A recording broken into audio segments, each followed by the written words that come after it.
Yeah, thanks for the introduction. And I'm now going to talk about the dark side of privacy. So not about how to protect privacy, but how people out there actively try to get at your data and basically violate your privacy. And we are arguing that this happens in a very structured way and purposeful way. Whenever you go to many websites or use apps or whatever. And this is joint work with my colleagues from the computer science and psychology at Ulm University, and I'm Franz Kargl. So actually I'm not going to tell you a lot of new stuff in this talk, because what I'm going to tell you about is what you experience every day when you go to the internet, when you use apps on your smartphone. And I've picked one example, and I don't want to particularly blame TripAdvisor here. This is really just one example of millions that we have that we could have chosen. And when you open the TripAdvisor app on your smartphone, it looks like something like this. And I mean, if you look at the whole screen design, it looks like you have to sign in, right? Or to create an account so that you can use the app. You can also skip it, but this is carefully hidden up here at the top. And it also looks like the preferred way for you to use the app would be to either sign up with Google or with Facebook.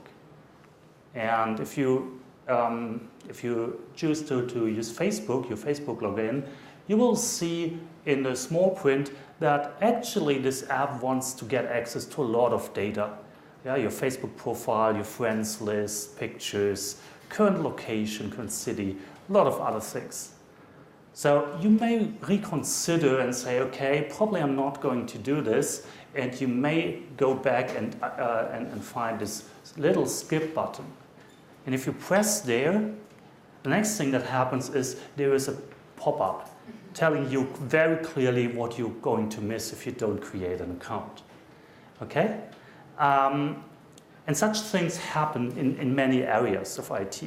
You have mandatory form fields, you have unintelligible privacy policies, you have data processing that violates privacy principles, and many more. So it's clear to all of us that there are people out there who want to get at your data. The question is, can we identify patterns in such practices? Things that happen regularly, that reoccur, and that we can identify and name and find countermeasures against. And why would having such a list of patterns, such a catalog of patterns, useful? I mean, first we would better understand what's going on. We would also enable people to recognize and actively search such patterns in the internet and in app stores. And as said, it would help us discuss strategies to circumvent and fight such patterns. So we are looking for patterns. And this is nothing new in computer science. I mean, you all know, or many of you probably know this book of the so-called Gang of Four about design patterns in object-oriented software designs. So the idea is you have a regularly occurring problem, and there's a kind of agreed on best practice solution, and you document that in a standardized way. That's the idea of design patterns. And many people have come up in the past with the idea to also identify privacy design patterns or privacy patterns. That means best practices how to protect privacy. And in an effort with researchers from the US, from Netherlands, from Germany and Austria, we are running this privacypatterns.eu portal where we collect and discuss about such privacy patterns. And while doing this, we thought about, okay, that's all what we do for good. But there should also be a list of patterns of what people do to violate privacy. And we came upon the concept of a dark pattern. Yeah, and we found that there's a web page where they discuss UI dark patterns in the user interface that makes people do things they don't want to do. And actually, within their catalog, they even have one pattern that already relates to privacy. And the question we ask is, are there more such privacy dark patterns? and how can we find them? And if you look at patterns, privacy patterns, other patterns, you typically see that they happen on different levels of abstractions. In our field, I mean, we have privacy-enhancing technologies, which are something very specifically applied to solve a problem. The privacy patterns are something kind of on top of that still solve a concrete problem. And Jaap Henk Hoopman basically came up with the idea of, I think the mic is failing? No, it's okay. Came up with the idea of privacy design strategies. So strategies are more abstract than patterns, and they basically group patterns into different approaches how to protect privacy. And that was our starting point from which we then looked into the dark side of privacy. So in his paper, Jaap Henk basically presents a total of 8 strategies how to protect privacy. And we then said, okay, there should be something similar to work against privacy. And we came up also with 8 dark strategies, privacy dark strategies. And I want to go with you through this whole list. So very often you find websites, you find apps that collect more data than they should to fulfill their purpose. And we call this the maximize strategy. Often data that should be kept protected because it's personal data is lost, leaked, or actively published. And that's the publish strategy. Data may be collected, data that is collected at different entities may be centralized and analyzed together. And that's the centralized strategy. Data that should be used only in aggregated form may be still retained in its individual, as individual data with individual relationships, for example, still linking to persons where the data should be pseudonymized or anonymized. So that's the preserve strategy. Next, we have obscure strategy, where basically people are not clearly explained what's going to happen to their data that they submit, for example, in a web form.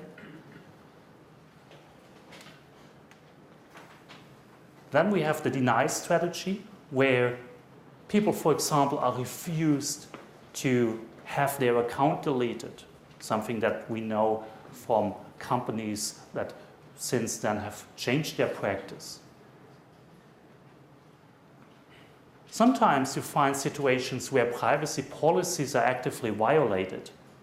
So in the privacy policy, there's a statement that the data would be used for X, but in fact, it would be used for Y. And what you also find quite regularly are strategies that is a strategy that we call fake. So people basically claim that they have proper privacy protection. For example, there are these fake privacy seals that you find on some web page that are completely meaningless, but still make people believe that their data is in good hands, so they will willingly fill in all kinds of information.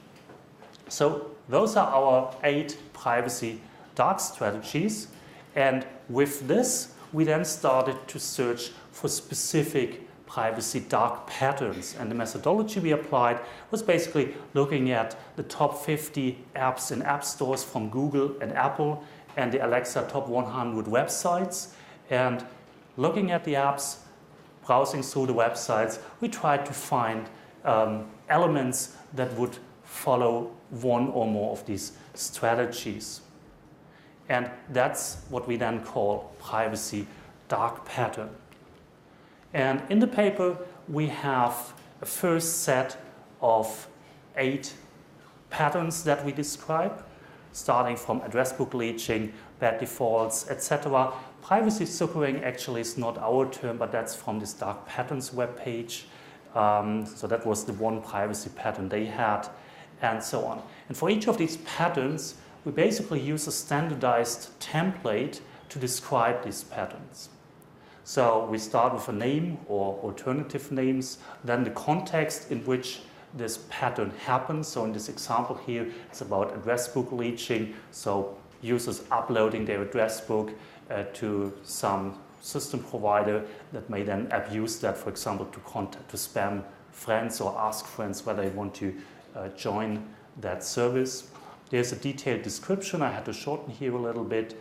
The effect of the pattern, in what respect it violates privacy, what countermeasures you can take to avoid that pattern from being successful, examples and known uses where this pattern is applied, related patterns, and I think one interesting aspect here is we also discuss psychological aspects. Why does this pattern work? What makes people fall prey to that pattern? Because that is a very important thing to understand to start and work against that pattern. And we categorize the patterns by strategies so that you can also search for them. Yeah, this question, why do patterns work, is actually, I think, a quite interesting one. Because, I mean, in the end, we believe that many of these companies actually actively think about how they can make people reveal data. And I mean, I'm speculating now, but I guess sometimes you even hire psychologists to help you in getting people submit data or work, use your application, use your website in your way. And one explanation that we discuss in the paper is related to so-called System 2, System 1 thinking, which is a terminology that Daniel Kahneman came up with, Nobel Prize winner. And the idea is that when you are in System 2 mode, you actively think and you make rational decisions. However, in situations where you are in a hurry, for example, you may then switch to System 1 thinking, where you make intuitive decisions. Yeah, you don't have the time to think something through. You rather decide, okay, I need to do online banking, or I need to use that service, TripAdvisor, I need to find a restaurant to go tonight. So this login is just in your way, so you intuitively search for the quickest way to get around it. The quickest way is Facebook login, and you don't care about the small print, whether what kind of data you upload or not. And that is one explanation that also relates to many of the patterns. Another explanation that we found was that very often these sites, these apps, explicitly address basic motivational strategies like our need to belong to a group, or they may hint that we may miss something. Like here with TripAdvisor, yeah, you're missing all the nice services we could give you if you have an account. Good. So we have started with a first collection of such patterns, and we now want to invite all of you to basically join us in this effort to find more of such dark patterns, to discuss about such dark patterns. And we have created a website, dark.privacy.eu. And basically you can look at those patterns that have longer descriptions than what we could put into the paper. But you can also add, for example, you can add more patterns, you can discuss patterns, you can vote on patterns which you like, which you don't like. And in order to create own content, you have to log in. However, we try to find the most unintrusive way for you to basically use our website. So it's basically just you enter an email address. It could be even a one-time email. You get emailed a password, and that's everything. We don't store any account data, I promise you. Thanks.